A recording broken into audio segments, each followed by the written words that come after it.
The story of Change Yourself and Not the World. Long ago, people lived happily under the rule of a king.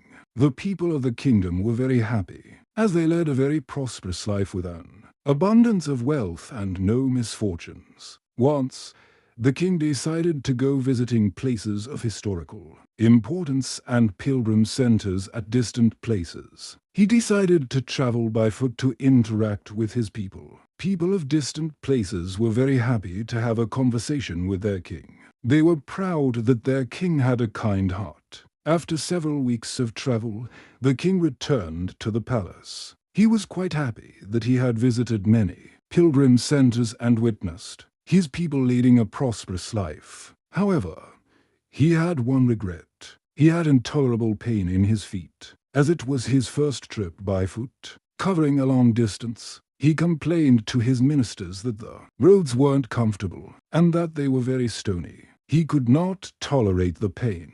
He said that he was very much worried about the people who had to walk along those roads, as it would be painful for them too. Considering all this, he ordered his servants to cover the roads in the whole country with leather so that the people of his kingdom can walk comfortably.